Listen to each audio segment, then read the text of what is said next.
You gotta go and get angry at all of my honesty. You know I try, but I don't do too well with apologies. En esta segunda parte de Universidades hoy en Salta y Argentina, como titulamos nuestro programa, tenemos algunas preguntas que quedaron la semana pasada, como por ejemplo, decíamos, ¿qué se entiende por fracaso? De hecho, tenemos el fracaso universitario, pero esto de fracaso universitario es muy amplio y tal vez en este momento lo que haya que hacer es avanzar un poquito para ver qué ocurrió con muchos estudiantes que tienen la aspiración de ingresar a la universidad con una oferta amplísima como tiene la Universidad Católica y la nacional con tecnicaturas de 2, de 3 años y una maravillosa oferta sobre temas que son realmente actuales, como las energías renovables y otras. Y la Universidad Católica, por otra parte, con las clásicas carreras, pero también con la posibilidad de hacerlo a distancia, con lo cual se abren puertas en donde alguien que está en un remoto lugar de la provincia o en otra provincia puede ingresar a esta universidad y cursar una carrera.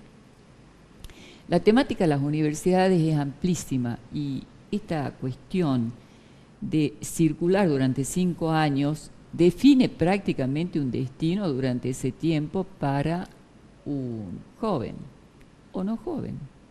Hay gente que estudia ya grande. Y acá sí quiero plantear algo que me parece fundamental.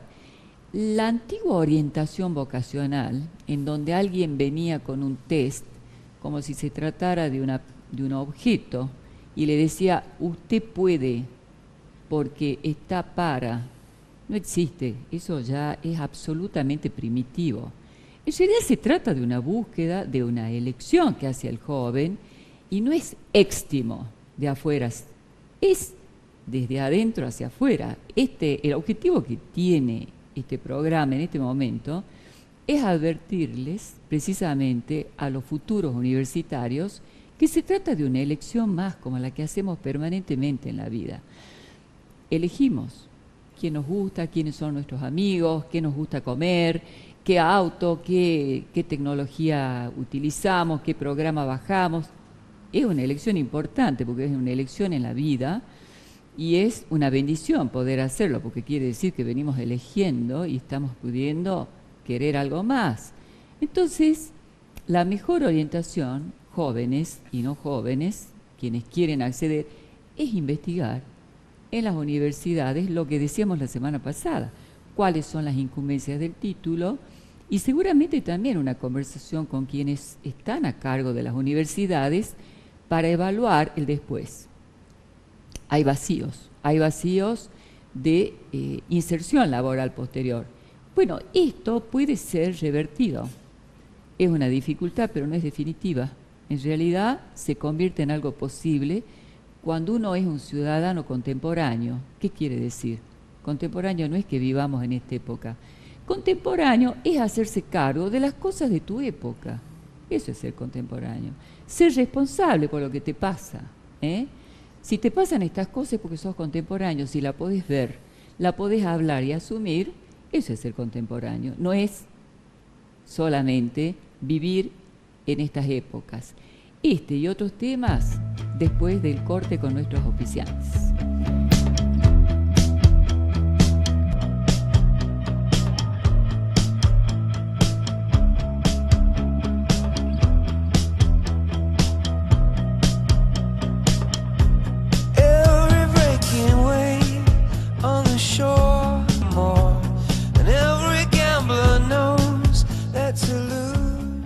Muchas gracias por venir. Acá nos acompaña Constanza Diedrich desde la Universidad Católica de Salta y Edgardo desde la Universidad Nacional, que tiene unos minutitos porque no se fue nunca.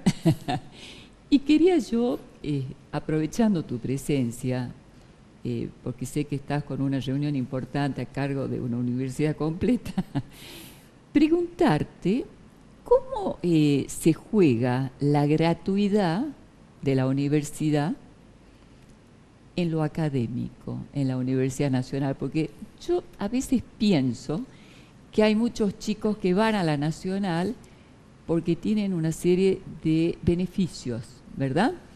Pero que no tienen muchas intenciones de esforzarse, no es todo el mundo, obviamente, pero no debe ser fácil para la Universidad Nacional tener una rigurosidad académica cuando no hay, digamos, una postura de esforzarse un poquito, que es lo que se hace normalmente cuando uno quiere algo más en términos de educación.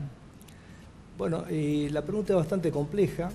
Yo podría empezar diciéndote que desde el estatuto de nuestra universidad se plantea los estudios es el ingreso irrestricto y la gratuidad de los estudios, que además en una ley dictada en 2015 realmente hace para todas las universidades nacionales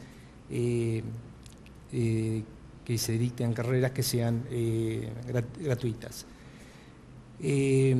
Por otro lado, si uno analiza la génesis de la educación superior en esta ley de educación superior que nos rige, se plantea como la educación superior como un derecho social, un derecho humano universal. Dentro de ese contexto viene todo lo que se desprende luego de la parte formativa. Yo creo que el tema de la rigurosidad existe en la Universidad Nacional de Salta, al margen de todos los beneficios que tienen los alumnos. Debo decir que es una universidad dentro de las nacionales que coloca la mayor cantidad de presupuesto en becas para los alumnos respecto al proporcional de gasto de funcionamiento que tiene. Casi un 25% se destinan en beca para los alumnos, para que todos los alumnos, sobre todo los que vienen de condiciones más complejas y los más vulnerables, puedan acceder a la educación superior.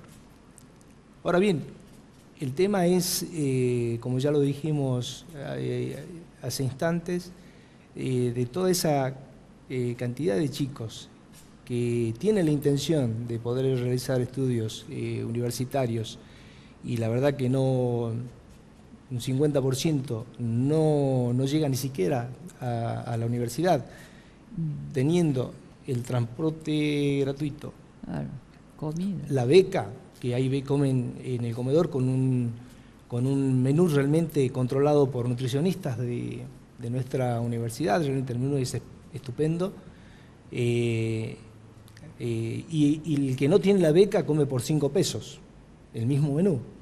O sea que tienen condiciones realmente para poder estudiar sin mayor dificultad.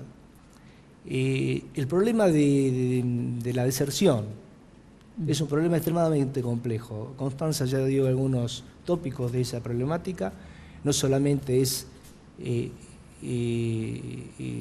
alumno propiamente dicho, con todo el tema de la inteligencia emocional y los conocimientos previos y las condiciones de ingreso que debe tener. Está también el tema socioambiental en que vive el alumno, y también está el tema institucional. El tema institucional, donde se ponen los parámetros, en donde, bueno, tenemos que ver toda esa vinculación de lo que significa las competencias de ingreso, cómo tenemos que tratar de llegar a que los alumnos logren esas competencias de ingreso, porque si no tenemos los problemas después, no solamente en el ingreso, sino en la permanencia, y después el problema del egreso. Yo creo que uno de los temas más complejos está en la inteligencia emocional que tienen los alumnos. Uno a veces compara y comparamos con distintas generaciones que han pasado por la universidad y lo que significaba, por ejemplo, en nuestra época, no aprobar un examen. Había una resiliencia extremadamente elevada, un poder de abstracción extremadamente elevado en generaciones anteriores, que se ve que hoy no están muy desarrollado eso. En épocas pasadas los fines de semana eran estar haciendo tareas de la universidad, sábados y domingos. No importa qué carrera, desde las más complejas hasta las más simples. Hoy uno analiza y ve, por ejemplo, que el alumno llegó el viernes y el viernes se acabó la semana y vuelve a tocar alguna bibliografía recién el lunes. O sea, hay todo un contexto distinto. O sea, son distintos los alumnos, no es que queramos que sean igual que nosotros, son tiempos diferentes, se manejan con otros recursos. Hoy este es el recurso importantísimo, esto es lo que más miran los alumnos, el celular, y de hecho en muchas universidades de países avanzados tenemos este recurso didáctico, el celular, que es lo que más le está dando, porque hoy tenemos que motivar al alumno que sea el constructor de sus propios conocimientos. Ya la enseñanza está cambiando de la enseñanza basada o centrada en el docente de la clase magistral a que el alumno realmente tenga la motivación y construir su propio conocimiento y sea él el protagonista de este proceso. Entonces hay toda una serie de complejidades allí que tenemos que ver qué pasa. O sea, hoy con el alumno que dice, le fue mal, quedó libre, y es como si no pasara nada, digamos. Entonces, ¿qué pasa con esa cuestión interna? Es lo que tenemos que... Me parece que ahí hay que trabajar muchísimo, porque lo otro me parece que se puede analizar de una manera un poco más metodológica, pero esa parte es un tema extremadamente complejo, por un lado. Pero por otro lado, si uno analiza quizás con el tema de la rigurosidad, y yo voy haciendo un contexto más bien general, si uno analiza, por ejemplo, los modelos en donde los países desarrollados son exitosos, y son modelos a veces que son totalmente antagónicos, como uno lo tiene en Finlandia, un modelo donde teóricamente se dice que la educación ha tenido realmente un cambio vertiginoso y tienen realmente una respuesta en la formación que es excelente, y sin embargo tienen muy pocas horas, le dan mucho tiempo a los alumnos para que mientras se divierte aprenden. Y por otro lado tenemos otro sistema que también está planteado como exitoso, como lo tiene por ejemplo Corea del Sur o Singapur, en donde la parte rigurosa es fundamental, muchas horas de estudio. Entonces, yo no digo que nosotros no tengamos que ser alguno de esos dos sistemas, nosotros tenemos que ver qué es lo que nosotros tenemos y ver cuál es el mejor modelo que va a dar respuesta a esta situación que vivimos y que obviamente nos preocupa, porque seguramente está claro que el trabajo y los que tienen mejor trabajo son aquellos que tienen mejor formación. En el mundo, es así. En el mundo y también acá en Argentina. Claro. Es decir, la tasa de desempleo está también relacionada con el tema de la formación que tiene cada sector. O sea, yo creo que ese es un tema que amerita un análisis multidisciplinario profundo y empezar a ver cómo resolvemos este problema, el tema de la articulación con la enseñanza media. Sabemos que los alumnos, uno de los factores es que no tienen los conocimientos previos necesarios para poder abordar una carrera de educación superior, y esto se sabe hace bastante. Sin embargo, seguimos con la misma situación, hace muchos años que se conoce esto, y sin embargo seguimos con la misma situación. Nosotros tenemos muchas experiencias ya con docentes de la enseñanza media, porque uno tipifica dónde están los problemas y se reúne con los docentes de la enseñanza media para ver cómo se pueden enfocar de otra manera, otro tipo de enfoque formativo y de aprendizaje sobre todo. Y bueno, pero no obstante ello, todavía no se siente que la balanza desplaza demasiado, son porcentajes muy bajos todavía los que se obtienen de todo ese tipo de articulaciones. O sea, hay muchísimas cosas por analizar. Digo, y creo que tema da para mucho tiempo. No, por supuesto, yo hablo de un grupo pero es muy interesante. Me quedé con lo perdón, sí. decía desde el punto de vista de... Pero pues sí que yo creo que ese análisis lo tiene que hacer la universidad. ¿Sí? No, ¿Por qué? Porque en realidad es muy interesante la tecnología, como decís vos, como que el chico Ahora, también el saber, en Occidente por lo menos, no puedo hablar por lo que no conozco, tiene una competencia totalmente diferente a la que tenía en el siglo pasado, porque ¿quiénes son los que saben, podríamos decir? Antes uno no dudaba que era la universidad, el lugar, la docta. Eso ha ido de alguna forma cambiando y ahora opina en los medios, cualquiera opina, Google sabe, los medios diagnostican el fracaso escolar y ponen etiquetas, por darte ejemplos, ¿viste? También cómo se debe hacer. Y en realidad el análisis es un poco más superficial y estos son saberes de fácil acceso que conmueven el lugar del docente. Conmueven, digamos, no del docente, de las universidades, porque el docente es muy antiguo. Creo que hay una diferencia entre información y conocimiento. Bueno, Claro, eso totalmente. Vos sabés que Totalmente. yo creo que ahí es a donde también hay una cuestión. Esta información se hace pasar como si fuera una formación y no lo es. Y a las claras después produce un efecto. Pero también esto impacta en otro tema. ¿Cómo estamos con la motivación de los docentes? ¿Viste? Porque es un disparador fundamental con este comentario sobre Finlandia, precisamente Finlandia, donde no ganan los docentes tanto como ganan en España, ganan más los de España que los de Finlandia, pero son profesionales que aman su profesión y están motivados para un Tienen sistema reconocimiento social que los importante. reconoce, exactamente, que tienen un lugar, y tal vez eso sería una pregunta para hacerse, ¿qué ocurre con la motivación de los docentes de estas universidades? Porque que el chico no estudia, que no tiene interés, es difícil que un joven no le interese, depende mucho del disparador que causa el proceso. ¿No será que al que no le importa, podríamos decir, es el docente o a la sociedad que no se conmueve con una formación, como dice Constanza, y que se queda con lo más fácil? Vos sabés que algo que dijo Edgardo me parece importante recuperar, lo que acaba de plantear, que tiene que ver con esta... Yo en el docente universitario no voy a recargar tanto las tintas, debo decir, que tiene que ver con el joven, adolescente, prolongado. Podemos decir que hay una prolongación enorme de la adolescencia. Antes de que entrara a la universidad era un adulto joven, hoy yo diría que sigue siendo un adolescente. Me parece una primera cuestión que tiene que ver con la cuestión emocional que estás planteando, que me hizo pensar, ¿no?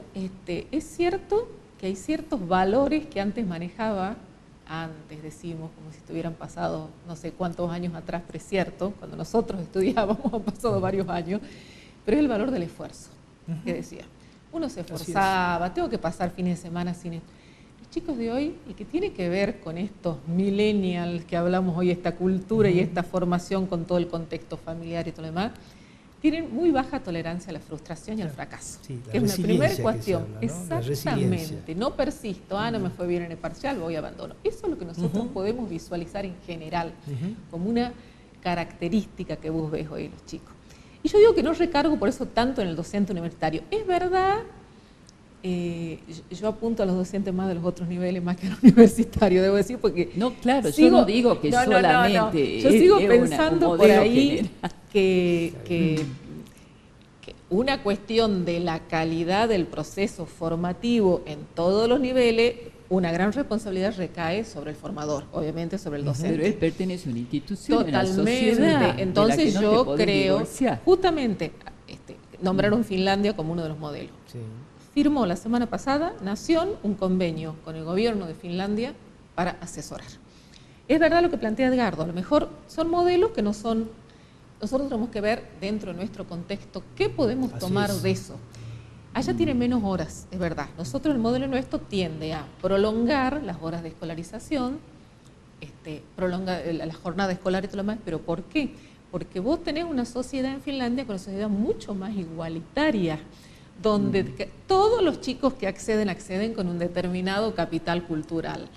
Acá no, acá tenés una gran diferencia y una gran segmentación en el sistema. Si vos te fijás los resultados de las evaluaciones PISA, el aprender que se tomó ahora, que todavía no tenemos los resultados de todo esto, vas a ver que las diferencias entre lo que es otro problema importante de lo que es el sistema educativo argentino.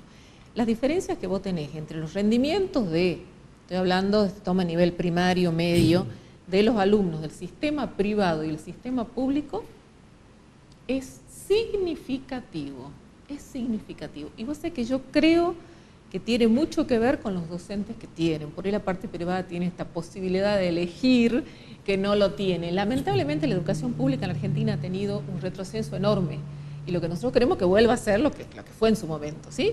Porque el sistema universitario sigue siendo, pasemos al universitario, un sistema, es buena la Universidad Argentina. Yo voy a decir que sigue siendo buena. Tenemos que mirar un montón de cosas, tenemos que corregir un montón de cuestiones, tenemos que ampliar, tenemos que mirar las prácticas pedagógicas, como acabamos de decir, que a lo mejor algunas están perimidas y se sigue enseñando como antaño y hoy tenemos que incorporar otros recursos tecnológicos, otros recursos.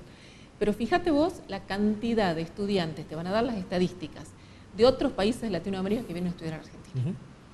Sigue siendo la Universidad Argentina, estoy hablando de la universidad, el sistema universitario es bueno, sigue siendo de buena calidad. Me encanta la propuesta porque yo quería justamente afirmar un poco cómo se engancharon, ¿no? sí, bueno, estamos en esto y nos preocupa.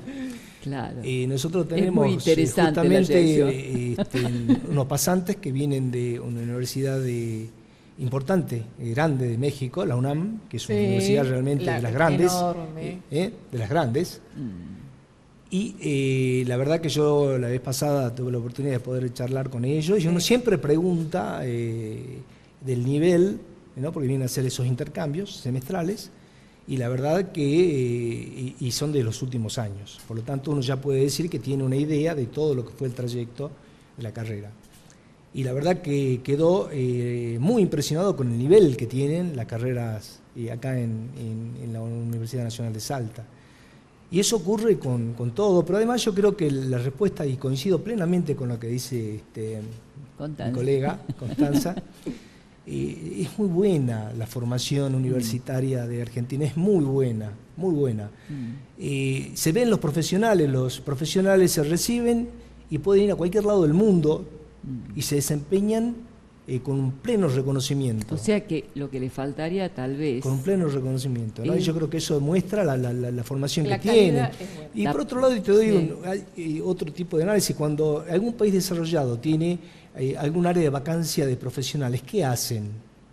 Y ellos no pueden pensar de que necesito invertir 7 años para tener, por ejemplo, ingenieros. Entonces es muy simple, doy becas, y de qué lugar, a dónde dan las becas básicamente, y les interesa de Argentina, que es donde tienen una formación muy buena, donde saben que van a ir, es muy probable que se queden en esos países y vos ya tenés resueltos tus problemas profesionales. Estamos diciendo, bueno, sí, me doy cuenta. Que hemos invertido durante mucho tiempo en una universidad gratuita y que después nuestros profesionales, porque no hay políticas de inclusión posterior a la universidad, está muy bien que tengan trabajo. Una de las cuestiones, el beneficio es para otros países. Maravilloso. Yo hablo de la tampoco calidad. Tiene, claro, Esa tampoco es hay que cuestión, sentirse con la responsabilidad. Y la otra, Estela, es que es cierto, y esto es real, son las bajas tasas de graduación que tiene la universidad. Eso es una realidad que tenemos que ver, qué es lo que está pasando. Eso pasa a todas las universidades. De la cantidad que ingresan, se van recibiendo muy poquitos. Eso es un déficit que implica un análisis profundo y ver qué está pasando en el sistema universitario, que esa es una realidad y a lo que lo reconocemos, lo que está pasando. Y el tiempo de duración de las carreras también, que también suele ser... Y bueno, por ahí tiene una explicación, porque muchas veces el sistema los absorbe cuando están ya sobre el borde, está faltando, hay mucha gente que debe la tesis. Bueno, el tema de la tesis... Y comienzan a pasar el tiempo y cada día que pasa... la pendiente para poder finalizar se incrementa, pero ese es el tema, muchas veces el sistema los absorbe antes de tiempo y por eso es que uno de los lemas que tenemos con el rector en la universidad, no se vayan sin haberse recibido. ¿Se dan cuenta que han circulado por el antes de la universidad, el durante la universidad y estamos por finalizar el programa con el después de la universidad? Así es. Que son temáticas que también, me pareció lindísimo el aporte de los dos, impecable realmente, como siempre, de un nivel, para nuestra audiencia creo que son muy buenos ustedes en lo que hacen. Ahora, hay cuestiones que están más allá de la educación en la universidad, Y también no se le puede pedir más a la educación de lo que hace. Me hizo acordar a una apuesta del psicoanálisis que dice que dos funciones imposibles totalmente son gobernar y educar, en el sentido no de que no se puede nada, de que no se puede todo, que se hace lo que se puede y que realmente yo comparto que es una actitud muy interesante y contemporánea en el sentido de hacerse cargo de los problemas, poder visualizar las dificultades, porque creo que si uno las ve es el principio de la solución. O sea, lo veníamos hablando a esto con Víctor Claro, que a él le impactaba ya en esa época, porque teniendo todos los beneficios la UNSA había este alto índice de deserción, ¿no? O sea, yo planteé que para mí no estaba el problema en la UNSA. El problema está tal vez en otro nivel, ¿viste? Que es un chico que está poco preparado para poder beneficiarse de la oferta universitaria.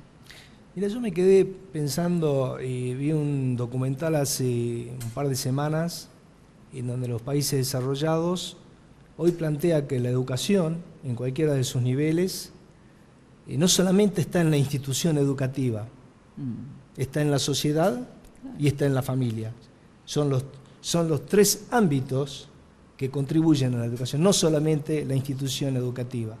Y creo que tenemos que repensar todo ese tema, ¿no? Porque si seguimos teniendo a nuestros jóvenes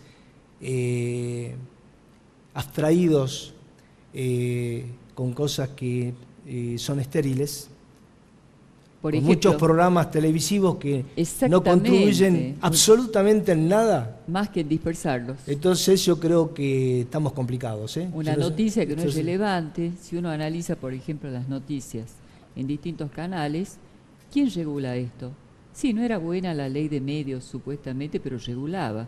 Ahora, de pronto no hay que regular, así como no hay que regular Internet, tampoco los medios. O sea, dice cualquiera algo que es infundado y puede seguir emitiendo el programa sin ningún fundamento. Y la calidad de las noticias, que dispersan, porque claro, te contaminan el clima que vos tenés y el chico queda pegado a una información que no es la más importante y que no es, tal vez, la verdadera. ¿Quién regula eso? El momento del ocio es el mejor momento para formar. ¿Qué estamos haciendo con eso? Para promover la reflexión. ¿Puedo pasar un aviso antes de que se termine el programa? Bueno, por favor, adelante, señor.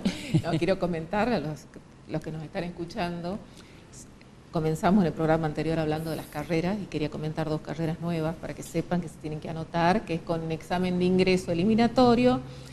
En realidad una no es tan nueva, que es la de kinesiología, dentro del campo de las ciencias de la salud, que está puesta en la universidad el año pasado, y la otra es la licenciatura en fonoaudiología, la carrera completa, que también con cupo, con ingreso, para que se acerquen a averiguar, que son las dentro del campo de la salud, de la ciencia de la salud, las que hemos incorporado, y que bueno, están dando una respuesta a algún requerimiento del área.